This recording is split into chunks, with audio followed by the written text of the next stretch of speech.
je préfère ne pas être dans les opinions. Les opinions, comme je vous ai dit, chacun est libre d'avoir son opinion. Chacun est libre d'avoir sa propre lecture. D'accord? Ce qui est important, c'est... ce n'est pas est-ce que ça a fait peur, ça n'a pas fait peur. Ça, ce n'est pas important. Ce qui est important, c'est de se rendre compte qu'au Sénégal, quand même, les acteurs des médias, eux-mêmes, savent qu'il y a des problèmes. Et ils ont décidé eux-mêmes de faire face à ces problèmes-là en mettant en place une réflexion globale à travers les assises. Et que ces assises-là ont des conclusions qui vont être remises très bientôt au chef de l'État. Donc si l'objectif c'est de trouver des solutions aux problèmes des médias, il faudra simplement ouvrir ce document-là pour trouver ces solutions-là. Maintenant, j'espère que c'était ça l'objectif. L'objectif, ce n'est pas de mettre le genou sur le cou des médias, mais ça devait être normalement de voir quelle est la meilleure manière d'améliorer l'écosystème des médias. Si c'est ça l'objectif, eh bien, les conclusions des assises pourront y aider. Je ne sais pas ce que ça veut dire. Je sais juste qu'il faut dialogue. Il faut que... Peut-être qu'il y a une nouvelle forme de dialogue qu'il veut imposer ou qu'il veut proposer. Ce serait bien. Mais déjà, dans un pays, quand tout un secteur, presque, en tout cas l'écrasante majorité de ce secteur-là, ne se sent pas bien, il est du ressort de l'État de trouver les voies et moyens de discuter avec les acteurs de ce secteur. Donc, quelle que soit la forme que cela va prendre, moi je pense que c'est une bonne initiative, c'est peut-être une bonne réponse face à la crise que vivent les médias, qui, je le rappelle, n'est pas simplement liée à cette histoire d'impôt. Il ne faut pas quand même qu'on fasse dans le minimalisme. Ce n'est pas simplement un problème d'impôt. Parce que si vous prenez l'histoire d'impôt, mais quel est l'organe de presse ou l'entreprise de presse, y compris public, qui ne doit pas des impôts? Les entreprises de presse publique qui sont détenues par l'État, c'est l'État qui en est le propriétaire, non? Ces entreprises-là, c'est elles qui doivent le plus d'impôts. Donc le problème, ce n'est pas qu'un problème d'impôt, c'est un problème global. D'accord? C'est un problème économique.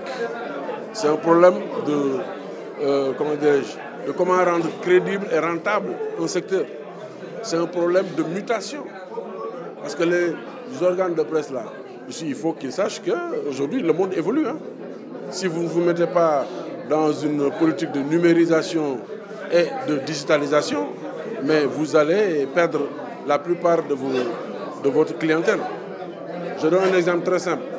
Quand vous allez, est-ce que vous pensez qu'en 2024, il est normal, si vous allez à Kaolack, je ne parle même pas de Tamba ou de Ziguinchor, mais vous ne pouvez pas, à midi, vous n'avez pas les journaux.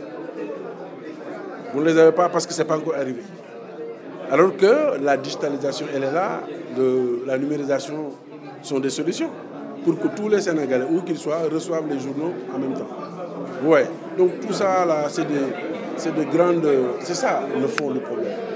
Comment réadapter notre écosystème des médias en modernisant la régulation, l'autorégulation, la distribution de presse, la formation, en veillant à ce que aussi les entreprises, moi je veux bien être solidaire avec les entreprises parce que s'il n'y a pas d'entreprise, il n'y a pas de travail. Mais aussi, cela ne veut pas dire que les entreprises doivent être là à mettre leurs employés dans un système d'esclavage. Ça aussi, ça fait partie du problème. Donc il y a énormément de problèmes. C'est un truc global et nous espérons que ce sera l'occasion, avec les conclusions des assises, de régler tout ça. En tout cas, l'État n'a pas intérêt à avoir un problème avec la presse.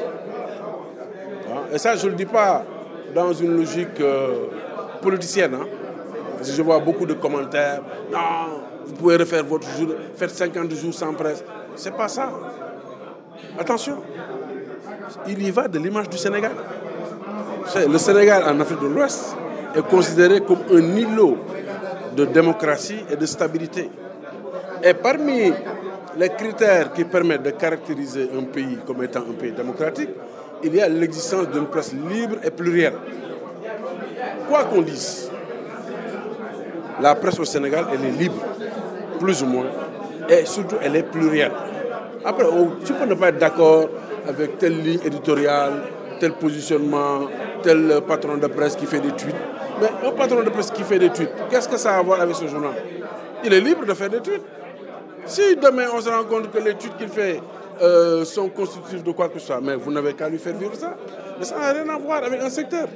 Vous comprenez? Donc, c'est bien d'entendre ce genre de discours. Ça veut dire que ça apaise. On est dans l'apaisement. Mais c'est très bien.